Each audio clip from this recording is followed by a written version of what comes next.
Hey, and welcome to episode 56 of the Thodcast, Conversations about Animation. I'm your host, Philip Elke, coming to you from northern Minnesota. And today I'm joined by Jody Plasky, once again, coming to us from Georgia. Hey, Jody. And then also Hannah Lee Smart coming to us also here in Minnesota as well. You guys feel free to just jump in ad hoc style. How are you guys doing? I am loving this spooky boo season, and I'm super excited to talk about Secret of Nimh because I forgot how very creepy this movie was, and it really got me in that holiday Halloween spirit. Yeah, Hannah, how's your Halloween season, October month of COVID going? I love me a spooky season. Actually, fun fact to all of our listeners, Halloween is my favorite holiday. I do believe this year will be a bit of a different Halloween, but I'm all the more optimistic. I'm not very into the horror part of Halloween. I'm more into the fun pumpkin Halloween. Hmm. But I'm still very excited. I think this was the perfect movie to do in spooky season because it's a bit creepy, but and quite horrifying in a way. But I'm super ready to talk about it. I'm excited. Yeah, it's a magical season of the year. A lot of just fun, scents and sights, and you still get a little bit of warm weather with October. So I understand people really gravitate towards this time of year, especially when it comes to the festivities. And it's generally less stressful too than holidays like Thanksgiving and Christmas, more family oriented, and having to be in confined quarters with sometimes people you prefer not being around at times. But I don't know. It's always good to be back with family too during those times of the year. And I guess once we get around to the inevitable holiday season of 2020, we'll be indulging in the spirit of those times as well. But in the spirit of the spooky season with Halloween approaching, we are covering, yes, 1982's The Secret of Nimh from director Don Bluth. This is actually our third Don Bluth film in a row on the podcast. So Hannah and Jody, you both, let's see, it was just Jody and I on Bartok the Magnificent. Did you see Bartok, Hannah? I think I said this during Anastasia. I vaguely remember Bartok, but I did not rewatch. Mm-hmm. It's an interesting film. I mean, there's a lot going on, seemingly subtextually and metaphorically, but it's a short little romp, 66 minutes, very abstract compared to Anastasia, but technically a prequel. Which I And love. what's that? I love a prequel more than a sequel. Yeah. I guess Secret of Nimh did get a sequel, but I don't know if we'll be talking much about that. I did just watch the trailer for it, and there's also like a musical number that's on YouTube that I watched, and that film is a proper musical, even if it's not necessarily a proper theatrical film in itself. But yeah, Secret of Nimh, the original from 1982. It's not a musical. It does have music. It's animated, of course, featuring anthropomorphic characters, rodents that talk, as well as human characters. It's a bit of a hodgepodge in how it approaches animals in an animated form. And very, I would say, innovative in its technical, just the acumen at play with this film is very exceptional, and very comparable to what Disney was putting out at the time. We'll get a little bit more into that. I was also going to ask you, Hannah, what do you this might derail us a little tiny bit, but I've been meaning to get around to hearing what you thought of Mulan. Um, Hannah, do you have any quick New one? takes? Yeah, the Here's new what one. here's what I think about the new one. I think that I'm definitely attached to the animated movies, so that I think often skews my live action.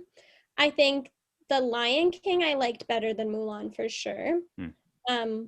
Even though that also like took some of like the musical elements away that I really liked of the original Lion King. Obviously not all of them, but um I think more so than the movie itself, which was kind of hard to solidify in its own category, the political surroundings of the release of the movie made me almost like not respect the film at all because I just thought it was kind of like trash. And Yeah, that, we did kind of go into that a little bit. The, like, whether or not they knew it when they filmed it and that's kind the of thing. that. But if you're gonna spend that much on a movie, don't you think? Mhm. Yeah, the movie could have been a little more inspired, and yeah, it's kind of like they were just trying to really toe the line, keeping China happy, and it just kind of lacked too much real enthusiasm, innovation, and yeah, if you're filming in areas where there's active oppression going on, Yeah. it probably casts a pallor over the entire project. Yeah, it almost makes your project, no matter how, it could be the greatest movie of all time, but now there's this stigma surrounding it, and you truly did a disservice to everyone that wasted their time working on this movie. Because now, whenever I think about that movie, I don't think of like, oh wow, like this like piece of cinema. I think like this piece of trash. All right. Well, moving on to the topic at hand, Secret of Nimh, based on a novel, I believe from 1971 by Robert C. O'Brien called Mrs. Frisbee and the Rats of Nimh. First off, in this adaptation of that novel, they had to change the name of the lead character, Mrs. Frisbee, to Brisbee because of potential legal ramifications with the trademark of Frisbee, which is owned by Mattel or one of their subsidiaries called Whammo. Uh, and it's just one of those things where this company is very protective of their brand. So Frisbee, unfortunately, it is one of those closely held trademarks that, if you try to infringe on that, you might suffer consequences. And it's kind of silly because that it's become such a generic term nowadays. But What do we know about trademarks, Philip, really? well, Hannah and I. I they've come close to having that trademark like revoked from them because it's migrated so much into the common parlance. But I think they still do technically hold the term frisbee as a proprietary term. But if you're not going to get into too much trouble unless you try to actually manufacture your own frisbee, or if you're like a major organization trying to use the name. It's But what they did, they actually recorded all the dialogue using the name Frisbee. No. How do you They know did. that? I just read this online, and the sound engineers had to go in and insert a B sound. Oh my gosh. They post production inserted the B syllable at every occurrence of the word frisbee. So yeah, it's very clever editing using magnetic tape. It must have taken hours. It's not too distracting because it's just one letter, but the story is very similar to the original book. It's about anthropomorphic rodents. Mrs. Frisbee is a mouse, and she goes on an adventure to try to seek the help of a bunch of intelligent rats. These rats have human intelligence, even though in a lot of these animated films you have rodents or animals with seemingly no like scientific enhancements capable of interacting with each other like humans, capable of speaking and things like that. So it's interesting how this film does sort of justify the ability for animals to use language, things like that. Yeah, what do you guys think of the whole premise of this film? Well, for me, just because I had last week talked about Bar Talk with you, this one I loved. I thought that the plot, I was sucked into it. I was really, I don't know, compelled by her little story of wanting to save her son and save her home. And I mean, she's a widower. So I thought the plot was amazing. And I thought that the animation, all the watercolor and kind of the darker, grainier look was really, really cool. So I felt like I was captivated with it. I watched this with my boyfriend and he really liked it a lot too. So I think this one, in comparison to Bartok and maybe some of the other Bluth films, it kind of rises above the rest as long as you don't mind a darker, like we said, creepier storyline. I'd give it like a 9 out of 10.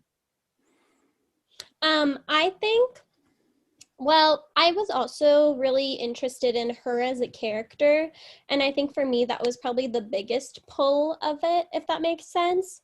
I think of the movies that were kind of around this time. I know, Philip, in the thing that you sent us, it said like Fox and the Hound and like that stuff. With they had a little bit bigger budget than this, but I was almost comparing it to that in a way. I think it seemed like it cost less money, which it did. But I love the her sense of self in her character. She's just so like gentle. I do, however, think just in myself, as we all know, I'm like a bit wild sometimes. But there's actually when I was just looking up like my little facts to share about the movie, there's a whole PETA article on this about the way that they treated the rats, like how they like cut into their skulls and injected them and stuff. And like, it's honestly like that part made me irate. I knew you would say something about this. Believe that it was in a kids movie. It's good. And it exposes them to it. It made me so mad. And there's like the rats in the field that are like, and all the animals really, that are like living their dreams and like so happy. And then these farmers like rip up the land and like cut their skulls, and it's like, oh my God. And I just hate it. And I hate experimenting on animals. And honestly, if you need to test something, like put it on yourself, honey, because it's really, really, really not okay to do that to the animals.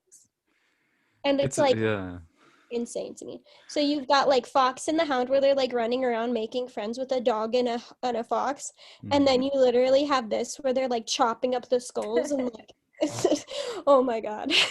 It's macabre. Yeah, NIMH is an acronym for National Institute of Mental Health. You find that early on in the film when the owner of the farm receives a call from NIMH and regarding rats that they plan on, coming and exterminating. I guess the people at NIMH sort of traced these rats to this farm. I guess their labs were located somewhat close by. The Fitzgibbonses are the farmers who live in this house, and this movie's based, or it's primarily focused on the character of Mrs. Frisbee, who is the wife of Jonathan. Well, okay, I said Frisbee there, but yeah, in the film it's Brisby. Yeah. Jonathan Brisby, a character who we only see in flashbacks, and he doesn't have any speaking lines. But he helped assist the rats of NIMH in their escape, and yeah, he was an experimental mouse who probably was able to transmit some of his intelligence, like his enhancements, to Mrs. Brisby, presumably. which is why she's able to express intelligence herself. I don't know. I mean, this film is interesting because it blurs genres. It's not just like a pastoral film like Fox and the Hound, for example. It's just kind of animals doing their own thing and becoming friends, forming bonds with their owners, their masters, and with each other. This is a film where you have like actual intelligent animals intermingling with other animals that don't have the scientific experiments done on them. But you have this crow character voiced by Dom DeLuise, Jeremy, introduced in the very beginning. And crows are known to be intelligent, animals, Unless you have comparatively. something shiny around them, then they're supposed to be very distracted. That's a real life phenomenon, huh? I've heard that is true. I heard that they will actually like pick up like shiny little things off the road and bring them up to their nests, and that like people have found things like rings, necklaces, like discarded jewelry that they find. I mean, I don't know how the jewelry is getting on the roads to begin with, but I've heard that crows are actually like that. That wouldn't surprise me, and that actually adds a layer of authenticity to this film, where Jeremy is shown to be attracted to a shiny object later on in the film. I actually think this film is pretty realistic. Like it's based on lots of like real events, and the real like National Institute of Mental Health is also trash to animals. So it's like crazy to me how they actually took so many real life elements, which is a total Disney move, by the way. I think Disney, like their researchers and stuff like that, like are always taking elements of like the culture that they're portraying. But this is a pretty interesting, like realistic representation, especially in like the era that it was made, how it was so kind of like on point. Okay. The National Institute of Mental Health is headquartered in Bethesda, Maryland. It's founded in April 1949. And it is a real thing. I guess I think it's a branch of the NIH, the National Institutes of Health. So, yeah, I guess it is still sometimes referred to as NIMH, though. That is interesting. I didn't bother to really research. Oh, I'll send you this whole You know. PETA article. It really sent me into a spiral. Yeah, I don't like the idea of experimenting on animal subjects, but I mean, it's if you absolutely have to in the case of like a mental emergency, like what we're Yeah, doing with I think COVID. yeah. I think Hannah's main thing is like there's a lot of stuff like lipstick colors. Like, do you really need to like cut a rabbit in half to be sure that the lipstick color isn't going to have a bad reaction on human? Honestly, people like that make me want to chop their whole lips off. But there was some Uh, other stuff too in this movie that was like realistic that they talk about. Like, for example, the owl acknowledging that it eats mice. Do you know what I mean? Like, I feel like it's not often that you hear these animal friends, especially if they're, talking animals, talking about kind of the facts of life that, oh, if you go talk to this owl, he might eat you. And kind of that food chain element of it all, which again, oh, go yeah, ahead. it's a mind-bending concept when you have to sort of create these worlds based around animals. Zootopia deals with it in an interesting way. Oh yeah. Like they don't even, carnivores don't even eat animals anymore in this civilized society, at least not legally. And it's canon where in Zootopia, the protein that is consumed by carnivorous animals and otherwise is mainly from like bugs and stuff. That's how they've dealt with that problem. Well, this owl clearly does eat animals because, I mean, not only do they reference it, but when Mrs. Brisby, starts her quest and she goes to visit the great owl, when she's looking around, she's seeing other like mice bones and skeletons, and she's like walking through these cobwebs, seeing all these, I mean, dead bodies of her peers. And I thought that was a pretty creepy thing to show in a kid's movie. Oh yeah, even just the visual design of the owl himself. It's pretty freaky for young kids. My question was, why do some of the animated animals have these eyes without a pupil that are like glow in the dark, really intense, and then other animals have the cute pupiled eyes that are really like approachable, good animals? I don't know. Like the wise mouse doesn't have pupils, the great owl doesn't have pupils. These Yeah. big bright eyes. Was there an explanation for that anyone found, why they decided to animate them like that? I guess certain powers, like psychic powers, that some of the characters are shown to possess, particularly Nicodemus, and perhaps the owl with whom Nicodemus is psychically linked, which I read is somewhat corroborated by the fact that they were considering casting the same actor to portray both Nicodemus and the owl. Huh.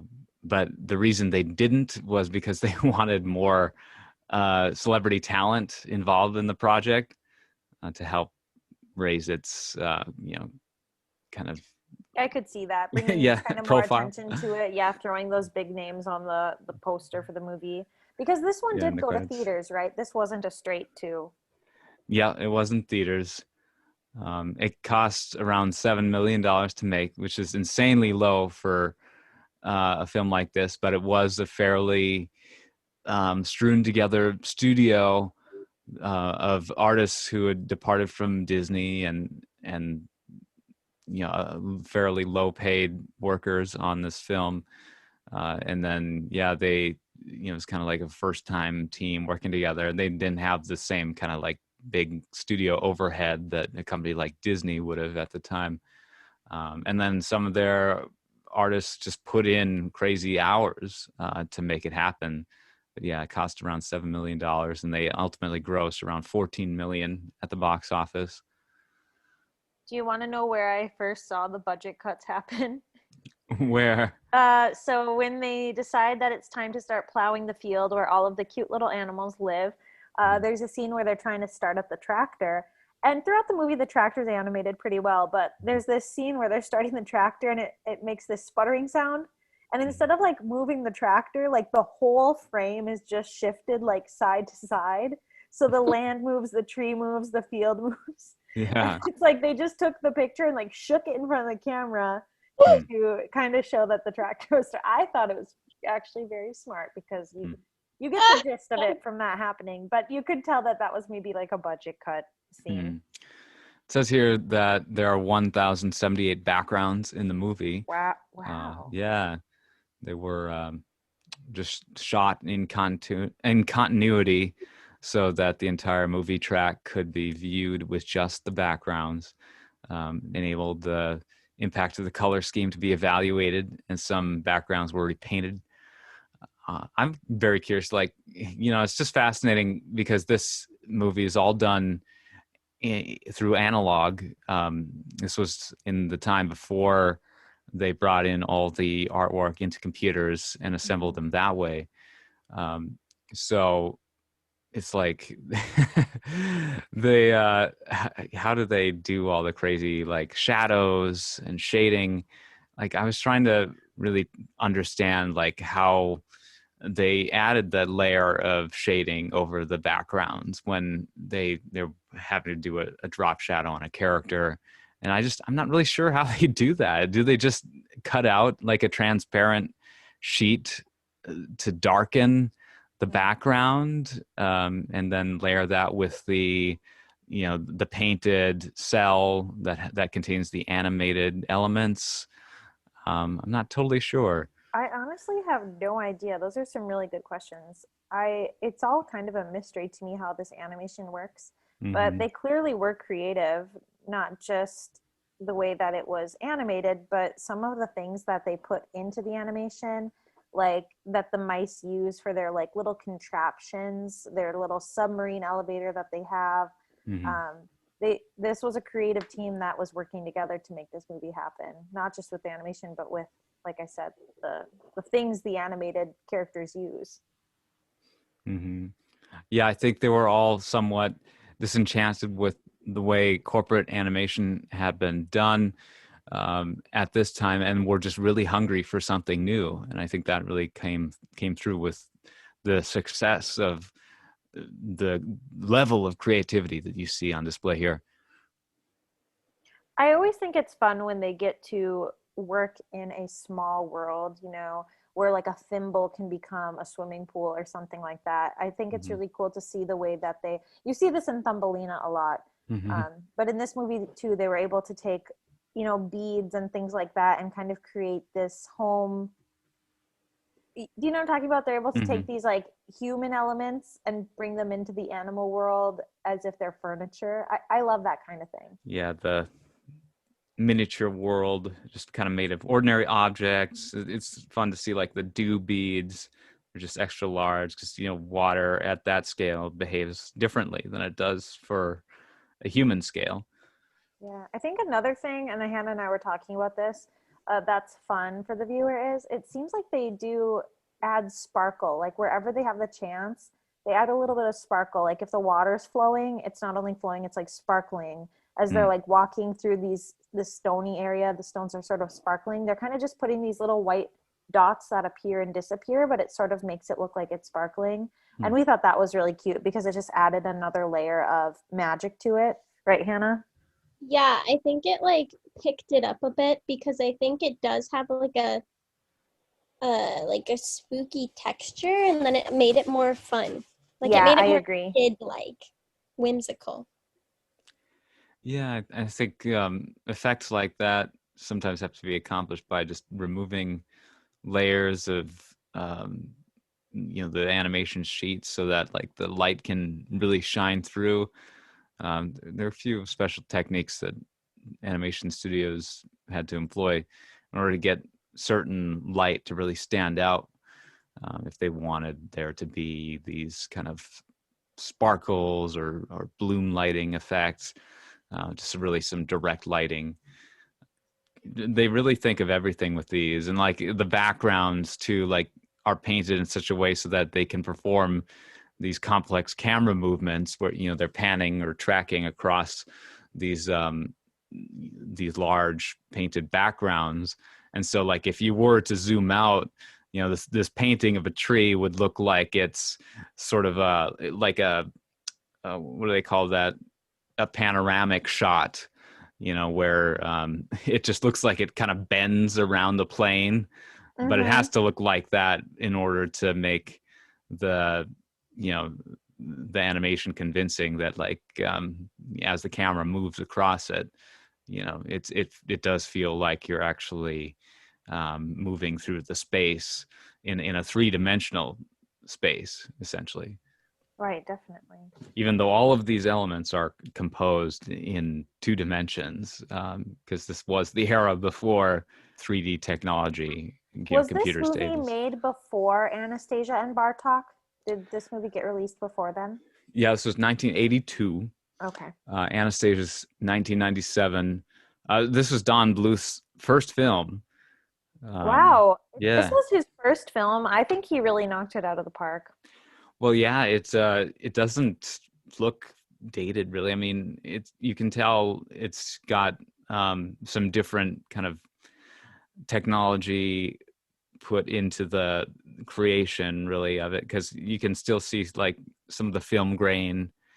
Mm-hmm. The restoration isn't perfect. It's, you know, it's still kind of got that old film stock effect to it, even watching it like on Amazon Prime like I did. It is actually available to Prime members right now, which is kind of nice.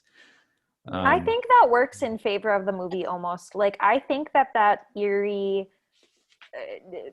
like you said, kind of grainy feeling kind of mhm, gives the movie even more dimension because it is sort of a slower paced quest that they're going on, and mhm. I thought it worked well for it. Like I Yeah. wouldn't want the remastered version. Like I liked the old kind Mhm. of grainy version. Yeah, the designs I think really hold up. Like it doesn't look more primitive in its, you know, essentially like the design quality of the characters and the backgrounds.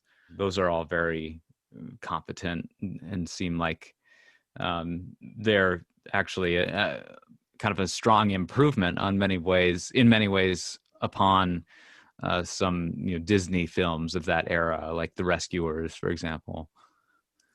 Yeah. I really love the like the quest, how they're able to help, or not able, but willing to help her because of like her husband's, like how they had a relationship with him. I think that's really cute. Yeah, and okay, maybe this was me zoning out of the animated movie, but like whenever she would mention she was Jonathan's wife, she was treated with more respect essentially and kind of given a little more grace. Did I just, is it at the end that they say like he worked with us or he sacrificed himself? Well, he was like eaten by the dragon, and so like when they have to. Oh, the dragon cat. I love that guy. I don't love that guy, Oh, but he has a missing pupil too. yeah, the cat's seen better days. Yeah. Yeah, And that's why they, like, I think have to like do that part like yeah, first. that's kind of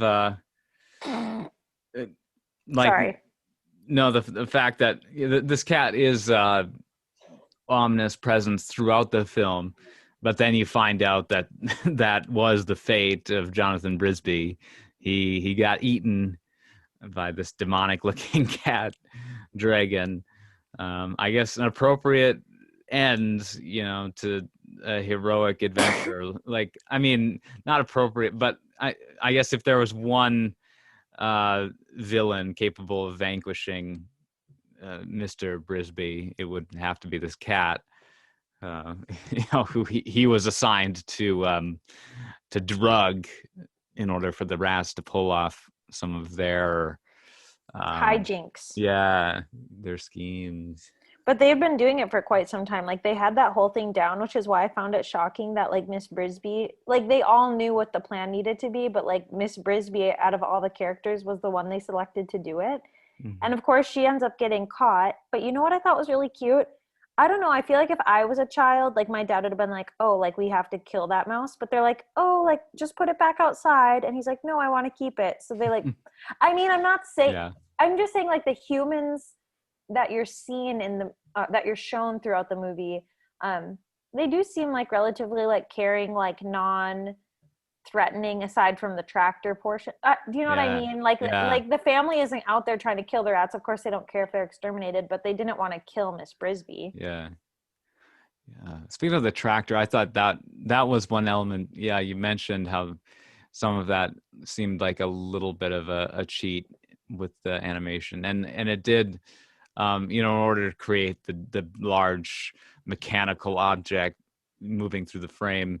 Nowadays they would use CGI even in a 2D film, but back then, I think what they did essentially was just um, rotoscope an actual schematic of a tractor.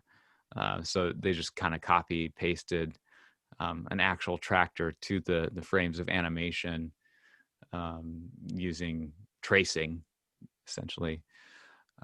So that gives off more of a like a realistic effect. Like this is something. It looks more like a photographed element than something that was, drawn or painted. Interesting how they accomplished some of those kinds of effects back in this era of animation. But yeah, the human characters are not portrayed as threatening, like you say. It's kind of an interesting. This movie does have a villain, a fairly obvious villain. It doesn't like attempt to solely be a situational kind of plot of the rats kind of just having to fight against their own circumstances. But for the most part, that's kind of what it is. They're just trying to build a better world for themselves, and this place where they find themselves at the Fitzgibbons farm is purely temporary. Yeah. Jenner's pretty evil. He's a power hungry little rat. Jenner the rat. Yeah, they kind of form their own little. I mean, it almost seems like a feudal society because they look like they're dressed in like medieval English garb or something. When they're in their court, they're holding That's court. Yeah, it kind of made me think like Knights of the Round Table, like everybody's screaming their opinion and like trying to, sway the other ones to their side. Are the rats supposed to be considered smarter than the rest of the animals? Because like all the animals can talk. Is it just the Mhm. electricity that really sets them apart? I don't really know like what the main thing is that they bring to the table. Why do they live in the rose bush and all the other animals live in the field? Do you feel like that gets established somewhere and I just kind of missed it? Yeah, the rats are enhanced by the scientists of Nim, which allows them to escape. Um, it's you have the phenomenon of Nicodemus suddenly able to read words, human language suddenly just becomes um, legible to him, uh, and yeah, it's almost as if these creatures possess, like a supernatural kind of intelligence, where it's just everything's just so immediate to them. But yeah, the regular animals, I suppose, just they don't form these advanced civilizations like the rats do.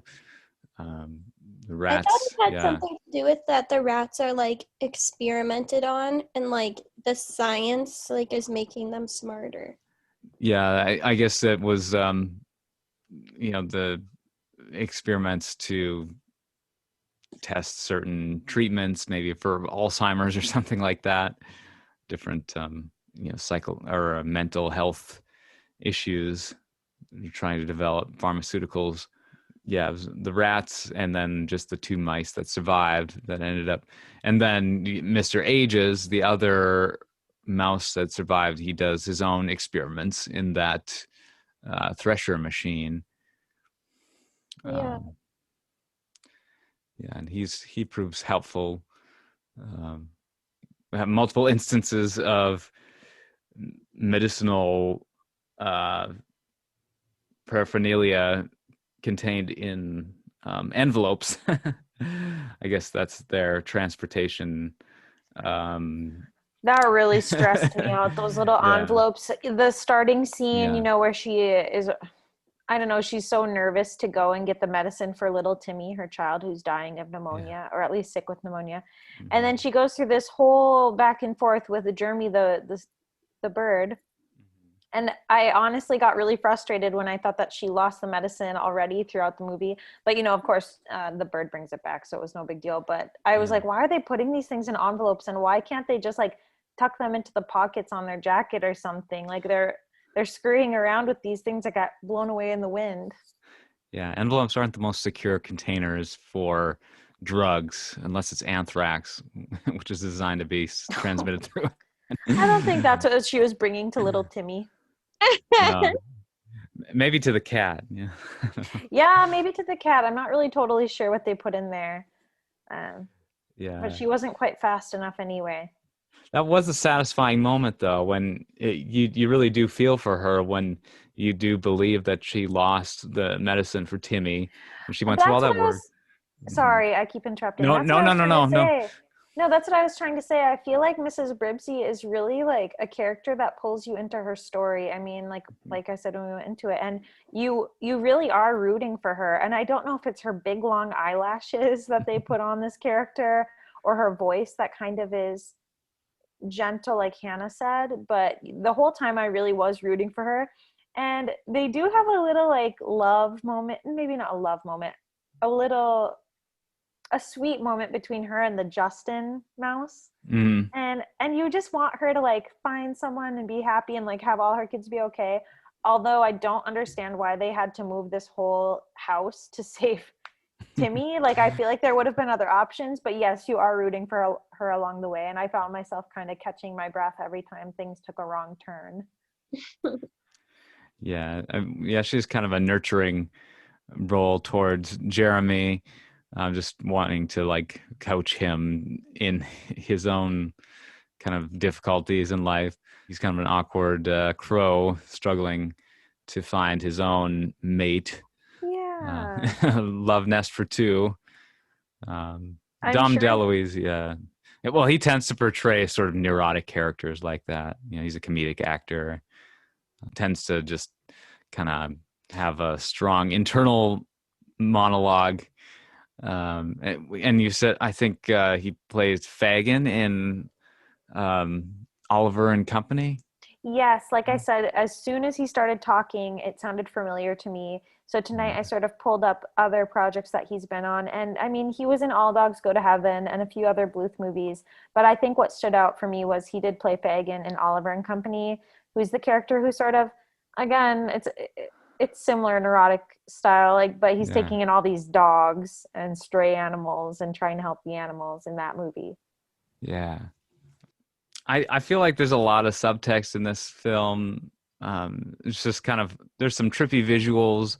It's about, it does have sci-fi elements involving experimentation and chemicals, substances that enhance the mind. Um, I don't know. It kind of just adds a layer of mystique and mystery when it comes to essentially consciousness and perception, which is kind of fun. Um, it's not too, doesn't lay it on too thick with that whole subplot. It's mostly just about this mouse who's trying to save her family. Mrs. Brisby, her children are Teresa, Martin, Timothy, and Cynthia. I mean, it's pretty ambitious that they gave her 4 kids and went through the effort of designing, because it's not cheap to design these characters and animate them. And they were also adorable in their own way. I loved the little kids. They have the older sister who's kind of prim and proper, has her big bow. The middle brother who's just a sassafras, kind of stumble bumpkins, like doesn't want to do what he's told. And then you have like the little baby girl mouse who, I don't know, she's just trying to peek into everything and be part of everything. So I thought they put a lot of personality into these children mice. Like you Yeah. said, they did put a lot of thought into it. Timmy, you don't really get to know because he's just laying in a bed sick listening to a lullaby. The lullaby does not stop playing throughout this whole movie. Were you Oh guys yeah. kind of humming it afterwards? I feel like they played the same song in the background quite a bit. Yeah, I think the score was like not like Repetitive. acting, but it was like very present. Um and there was like a few like little ditty moments that I was just like, what is going on? Yeah, Jerry Goldsmith did the score for this. He did Mulan as well, and he looked back fondly on the score. This is his first animated film, so he according to some of the stuff I'm reading here, he really made sure the score was polished, and it kind of provide an epic feel to the film. He does some great classical work. Yeah, I think the best part about music is like no matter how chaotic, if you play the theme throughout, it kind of bands everything together. Mhm. And I think it really puts this movie in its niche of like creepy charming, where you're not really sure, but it's like quaint and cutesy and a little weird at the same time. Yeah, I think it's kind of like a loving undertone. But if you say niche again, I'm literally going to kill you because I think it's niche. Either way, actually. But I know what you were saying, so that's what matters more. Okay, tell us in the comments of this podcast which way it is, because I don't know. Itch like an itch or niche like a niche. Okay. I think it's just one of those words, like homage. I don't, it kind of depends on the situation which you use, Yeah. which inflection.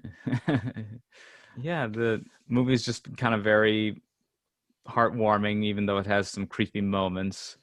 So there's some like actual violence that Gary Goldman felt that this film might wind up with a PG rating from the MPAA, and was actually kind of surprised when they didn't give it kind of the more intense PG, and it is a G-rated film. I would have given it a PG. I mean, those baby rats were about to drown in the mud pit and all of the other disasters that are going on. And not to mention, but there was blood in this movie, which you don't see a lot of the Slicing, the times in kid slicing, movies. and like we were all pissed about it. Oops. No, the blood, because like I can't think of another G-rated Disney. Again, this isn't Disney, but Yeah. you don't see blood often in a G-rated movie. Yeah, they're more lenient towards animated films. Like you can kind of get away with, maybe the intensity of content of like a PG-13 rated film in a PG rated animated film, to to varying degrees. Generally, animation studios want to cater to kids and families, so they don't push the boundaries too much. I mean, more recently, I guess we have movies like Incredibles 2 that I think had a fair amount of action and kind of adult themes in it, and that was PG. But it'll be it'll maybe be a while before like a major animated studio releases a PG-13 animated film. It might happen at some I mean, point. unless we want to talk about Sausage Party. There's that. Whoa. Yeah. I don't know if you guys ever. Okay, whatever. Off topic, but it was a PG-13 animated movie. I kind of like Sausage Party because it has some interesting ideas when it comes to like anthropomorphizing these inanimate objects, like food, sausages, things like that. But there's too many moments that just Yeah. like don't make sense. So like they're eating.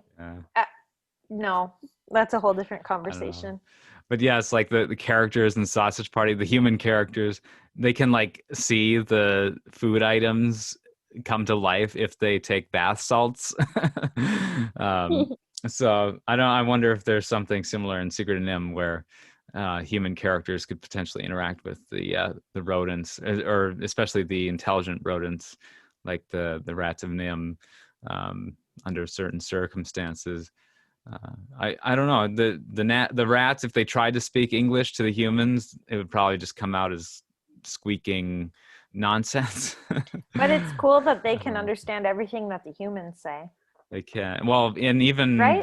even Mrs. Brisby can understand what the humans are saying, and she wasn't experimented on, which is And kind of curious. that's what I was saying. Like, what is the main difference between the rats that live in the rose bushes that have the experiments versus the animals out in the field? Because I'm not seeing how it really, I don't know, made them smarter. Maybe they're just not simpletons anymore. I don't know.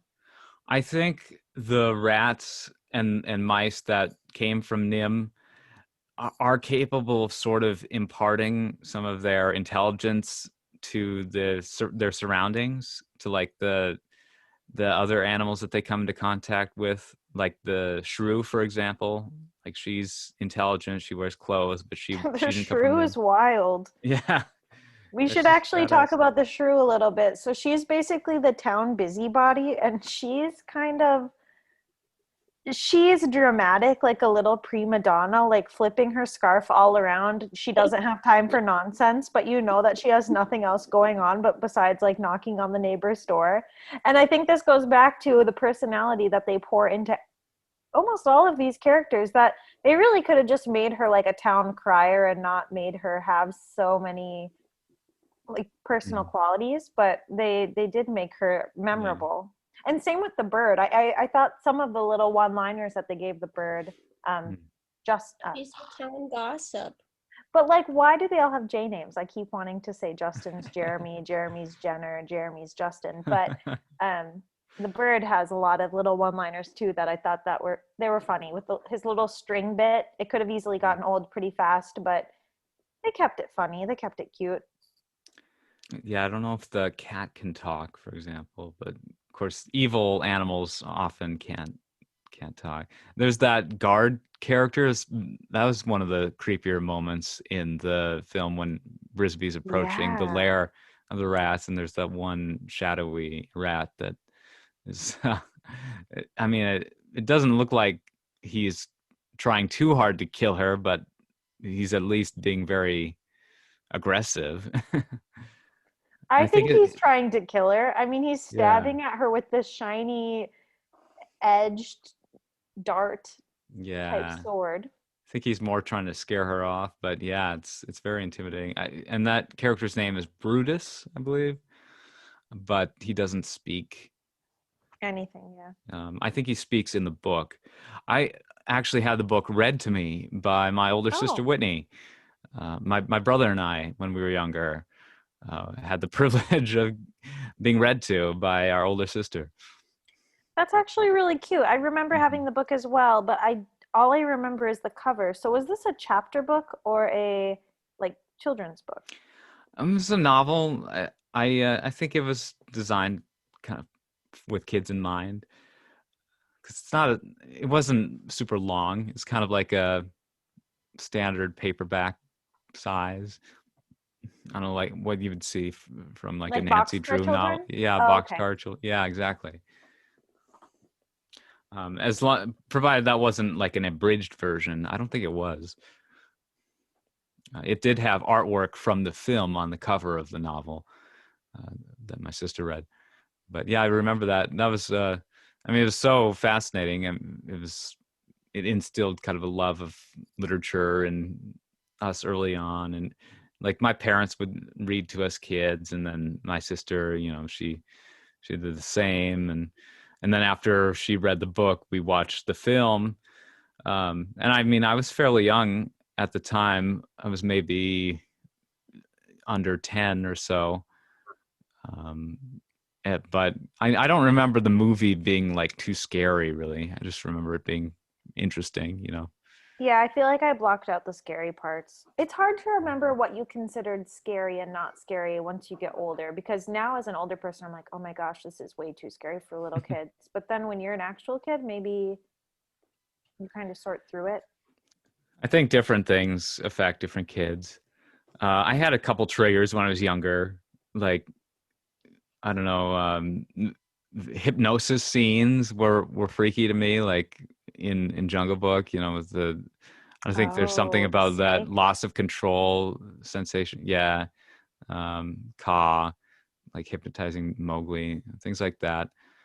Um, I don't know. Hannah. Hannah did I was just gonna say Hannah, did you have anything like that? Like mine is sinking sand. What was your like childhood Mm, fear? I think I was scared of butterflies for like a while there, but that was really it. I'm not really scared of anything. No, in movies, like as a kid, was there ever like scenes that sort of like made you pause and make you feel a little uncomfortable? No, Oh, what? You're nothing makes so me weird. comfortable. Okay. All Like right. I don't know. I would probably would like start a protest about a movie if I was a kid and didn't like it. Honestly, the rats would have tipped me off. This this movie sent me for a whirlwind. Hmm. Yeah. Um, Kind of fun that we do get some like realistic action and violence. So like it does appeal to adults more so than other films of this vein. You do have that sequel spinoff that came out in 1999, I believe. Don Bluth wasn't involved at all, but the distributor MGM went ahead with the sequel. A couple of the voices returned. The Dom DeLuise as Jeremy, and then Arthur Mallet as Mr. Ages. Um, but other than that, it's centered around Timothy, who I guess nice that he got his due as a character. He doesn't do much in this one, but has his own adventure in the sequel. But yeah, I don't know. I listened to one of those songs from the sequel, and it was kind of cringy. So I don't know. It's worth checking out. I did watch it when I was younger, and I remember that it had music, and that's about it. Huh. Yeah, I don't. I think briefly mentioned the actress who played Mrs. Oh Brisby. yeah. It's We kind talked of about it tragic before we started filming, but yeah, for she's recording. very Yeah, interesting. Um, yeah. sad. Elizabeth Hartman. Mrs. Brisby's first name is never revealed, I don't think, in the book or the film. So sometimes fans just refer to her as Elizabeth Brisby. because of the actress. Oh, cute. This was her final role. She died at 43.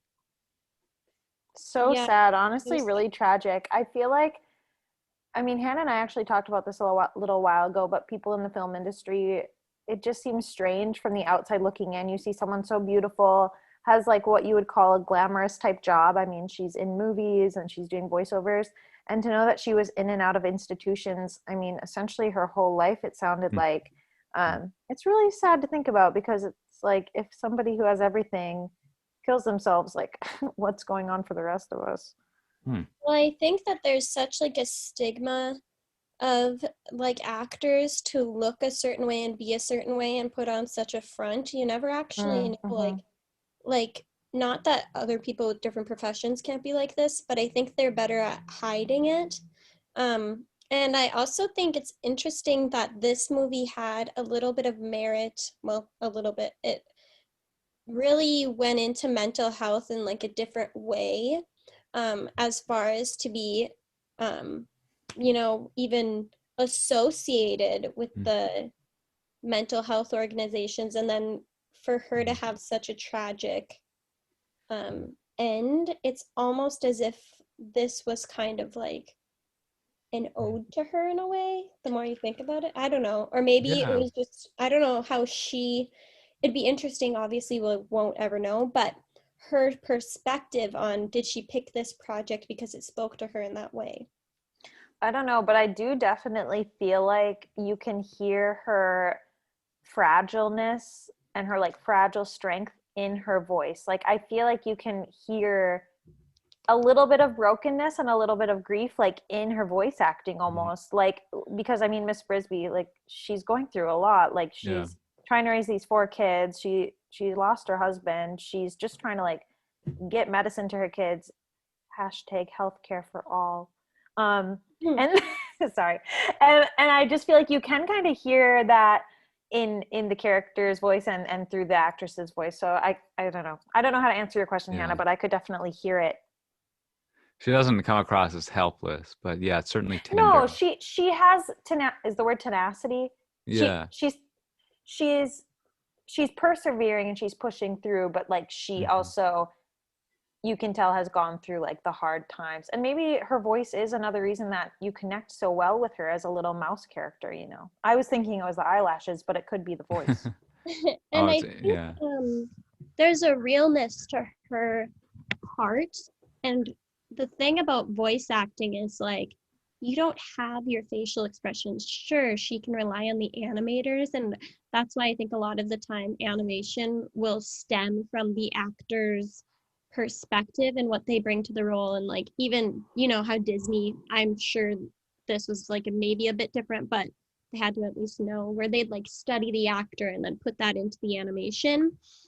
I think with voice acting, it's a different perspective. We had like a light masterclass on this in college. It wasn't even like a real masterclass, but we really walked into voice acting. And it's almost like that's all you have to give. So you have to dig deeper. And if she was so closely intertwined with like the topic or the feelings, and here's the thing, mental health is so widespread, you'll never know her perspective completely.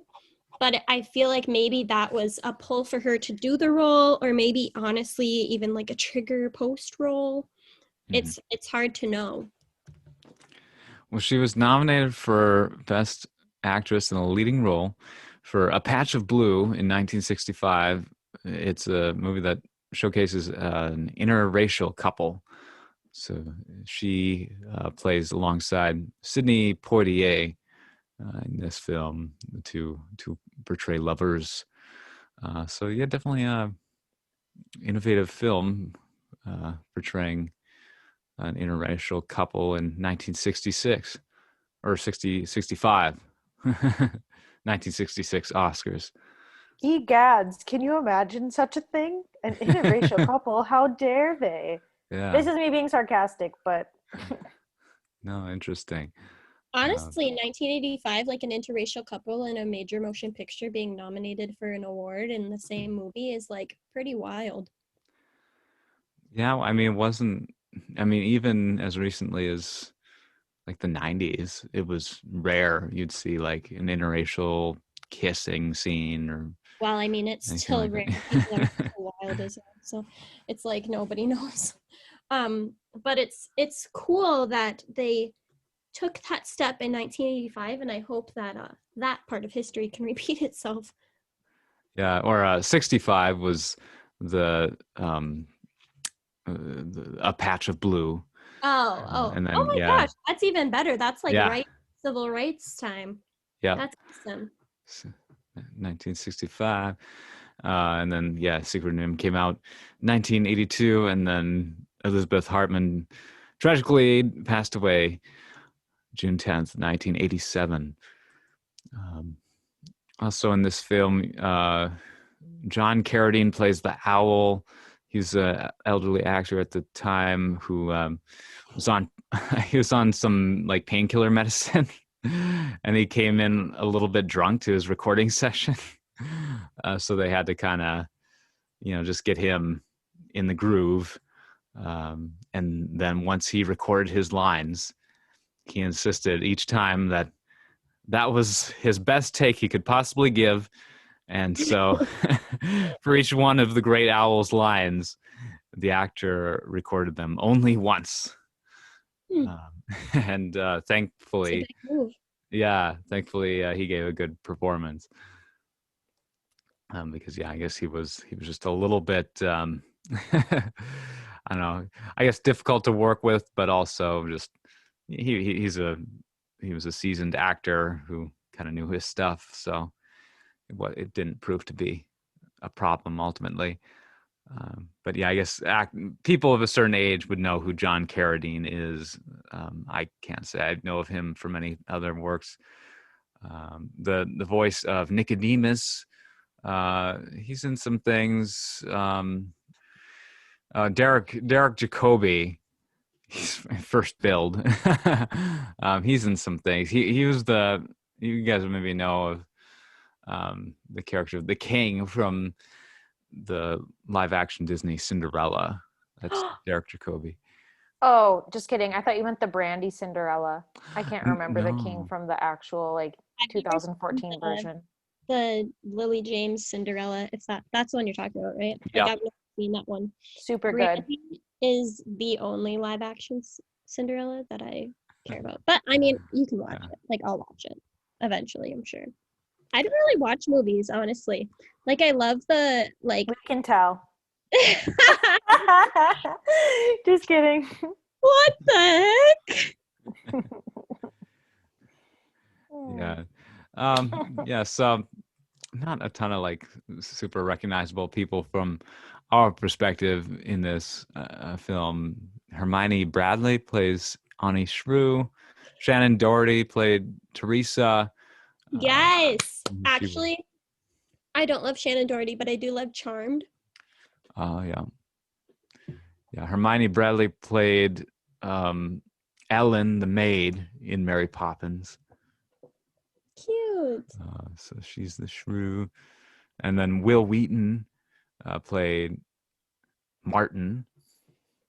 And he's an actor who would go on to do a bunch of stuff in the late 80s and 90s. He played Crusher. What's his name? Shut up, Wesley. Wesley Crusher. What are you talking about? Star Trek: The Next Generation, one of the biggest shows of the late '80s. Will Wheaton played the one kind of recurring youth character on that show. This is when we need Dawson when it comes to anything Star Trek, Star Wars. Like we need Dawson back in business. I think I've seen more of that show than Dawson has. I'm almost to season 6. Oh, I haven't seen the whole thing yet. Yeah, I don't know. I was just kind of blanking on his character's name. It's yeah, it's been a long show. We'll wrap up here. But yeah, it's been fun just chatting about some Secret of Nim. This movie was, I think, highly innovative because it did have a group of people working on it who were very passionate, even though they didn't have the same kind of resources as some of the contemporary animation studios from the era. Very exciting beginning to Don Bluth's career and that of his studio. He would follow this up with An American Tail, a film produced by Steven Spielberg. Secret of Nimh, released 1982, against other major films that summer, like E.T., the Extraterrestrial. So part of its box office woes could perhaps be attributed to competition from films like E.T., but Don Bluth was ultimately able to court Steven Spielberg into producing future films. So that was a major win on his part. Yeah. I think, just my wrap up thoughts is I just want to kind of echo yours, because even though this isn't maybe one of everyone's like childhood favorite movies that they remember, I will say it's definitely worth the watch because of the passion that they put into it. And like we said throughout this one, the little personality bits and the artistic touches they put in on it, I would definitely really recommend this one, especially if you have Amazon Prime. You should check it out, because if you like animation at all or have any interest in these types of movies, it's definitely worth the watch. And if you love animals, like, you might want to write a blog about it. Fascinating film if you love animals. You even learn a little bit about some of the gruesome treatment undergone by some of these animals at the hands of human experimentation, unfortunately.